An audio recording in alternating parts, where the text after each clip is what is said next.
काम करता हूँ। मैं बंटू के पास चला जाता हूँ। बंटू मेरी लाजमी मदद करेगा। चिंटू वहाँ से उड़कर बंटू के पास चला जाता है। बंटू वहाँ मोम से अपना घोंसला बना रहा था। बंटू, मुझे लकड़ियाँ उठाने में बहुत मुश्किल हो रही है। क्या तुम मेरी मदद करोगे? भैया, तुम देख नहीं रहे मुझे कितनी मेहनत करनी पड़ रही है। मुझे पहले मोम को पिघलाना पड़ता है, उसके बाद जाकर मैं घोंसला बना सकता हूँ।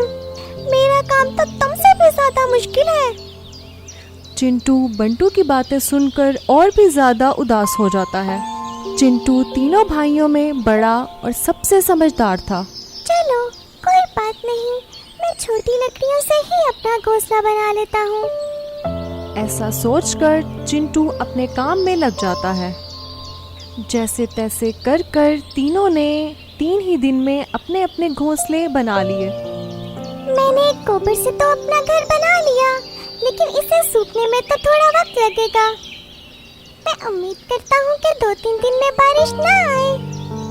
तभी खबरी परिंदे वहाँ पर मौसम की खबर देने के लिए आ जाते हैं। सुनो सुनो सुनो, जंगल के तमाम परिंदों को ये खबर दी जाती है, 2-3 दिन बाद जो बारिश आने वाली थी वो आज रात को ही आ रही है। तो जंगल के बादशाह ने हमें ये पैगाम दिया है कि अपने अपने घोंसले जितनी जल्दी हो सके उतनी जल्दी पक्के कर लो। खबरी परिंदा जैसे ही ये खबर देकर वहाँ से जाता है तो बंटू बहुत ही ज़्यादा परेशान हो जाता है। अरे, ये क्या हो रहा है?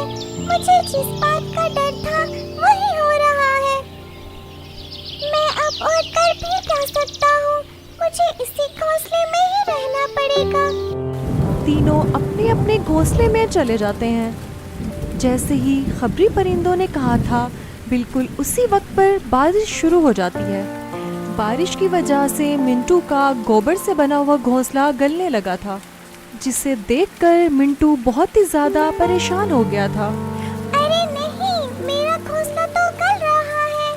मुझे जल्द से जल्द इस घोंसले से बाहर जाना होगा। जैसे ही मिंटू अपने घोंसले से बाहर आ जाता है, वैसे ही घोंसला पूरी तरह से गल जाता है। अरे, ये बदबू कहाँ से आ रही है? मोनू सीधा अपनी माँ के पास चला जाता है। माँ, दरवाजा खोलो माँ, मैं बाहर बारिश में भीग रहा हूँ। मटकी चिड़िया अपने घोंसले का दरवाज़ा खोल देती है। अरे मिंटू बेटा, तू तो ठंड से बहुत ज्यादा कांप रहा है। जल्दी से अंदर आ जाओ। क्या हुआ मेरे बेटे? माँ, तेज बारिश की वजह से मेरा गोबर वाला घोंसला गल गया। तभी मैं टिंकू और बंटू के पास चला गया था, लेकिन उन्होंने दरवाजा ही नहीं खोला। मुझे समझ ही नहीं आ रहा था कि मैं क्या करूं, इसीलिए फिर मैं आपके पास आ गया। कोई बात नहीं मेरे बच्चे, मैं हूं ना तुम्हारे साथ। बारिश बहुत तेज़ होती रही। कुछ ही देर के बाद बहुत तेज़ हवा शुरू हो गई। जैसे ही तेज़ हवा का झोंका आया, टिंकू का घोंसला हवा में उड़ा ले गया। टिंकू बहुत ही ज़्यादा डर गया। उसने भी अपने भाई बंटू से मदद मांगने की सोची, लेकिन बंटू ने भी दरवाज़ा नहीं खोला। टिंकू भी अपनी माँ के पास चला आया। उसकी माँ ने उसे भी अपने पास पनाह दे दी। सुबह हो गई और बारिश रुक गई थी। तीनों कालू कौवे के पास खड़े थे। तो बच्चों, तुम्हें समझ आ गया ना कि हम मुश्किल वक्त के लिए कितने ही तैयार क्यों ना हो, लेकिन हमें फिर भी मुश्किलात तो आती ही हैं। हमें हमेशा उस वक्त के लिए तैयार रहना चाहिए। तो क्या मैं इस इम्तिहान में जीत गया? अरे नहीं नहीं, जरा एक बार मुड़कर अपने घोंसले की तरफ तो देखो। बंटू अपने घोंसले की तरफ देखता है। शदीद गर्मी की वजह से उसका मोम का घोंसला पिघल रहा था। देखा बंटू, तुमने कितनी मेहनत से अपना मोम का घोंसला तैयार किया था, फिर भी ये एक दिन भी नहीं टिक पाया। तीनों अपने अपने घोंसले देखकर नाराज हो गए। अरे बच्चों, नाराज क्यों होते हो? तुम्हारा इम्तिहान तो अभी शुरू हुआ है। तीनों कालू कौवे की बात को समझ नहीं पा रहे थे। मतलब हम कुछ समझ नहीं पाए कालू मामा।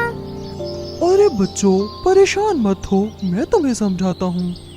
तुम तीनों ने मिलकर जो अलग अलग घोंसले बनाए थे, अब तुम तीनों को मिलकर एक घोंसला बनाना होगा, और वो भी पहले इस्तेमाल की हुई चीजों से। तीनों ने कालू की बात सुनकर हामी भर ली और काम पर लग गए। कोई लकड़ी से घोंसले का ढांचा बनाता, तो कोई गोबर और मोम का लेप बनाता, तो कोई उस लेप को घोंसले के चारों तरफ लगाता। रात होने तक तीनों ने एक पक्का घोंसला बना लिया था। मटकी चिड़िया उन तीनों की मेहनत को देखकर बहुत ज्यादा खुश हो गई। थोड़ी ही देर के बाद फिर दोबारा से बारिश शुरू हो गई। तीनों ने मिलकर जो घोंसला बनाया था वो बहुत ही ज्यादा पक्का था, इसलिए तेज बारिश का उस पर जरा भी असर नहीं हुआ। सुबह हो गई। वो तीनों मिलकर कालू मामा के पास आ गए। कालू मामा, हमें हमारी गलती का एहसास हो गया है। अब हम तीनों मिलकर अच्छी जिंदगी जिएंगे, और अगर कभी भी किसी को मदद की जरूरत पड़ेगी तो हम उसकी मदद जरूर करेंगे। हम दोबारा कभी भी किसी को परेशान नहीं करेंगे। समझ आया ना मेरे प्यारे बच्चों, एक साथ काम करने का नतीजा। मटकी चिड़िया बहुत ही ज्यादा खुश हो रही थी, क्योंकि उसके तीनों बच्चों को एक बहुत बड़ा सबक मिला था। मटकी चिड़िया और उसके बच्चे सब मिलकर आपस में बहुत हंसी खुशी रहने लगे। तो प्यारे बच्चों, कैसी लगी आपको हमारी आज की स्टोरी?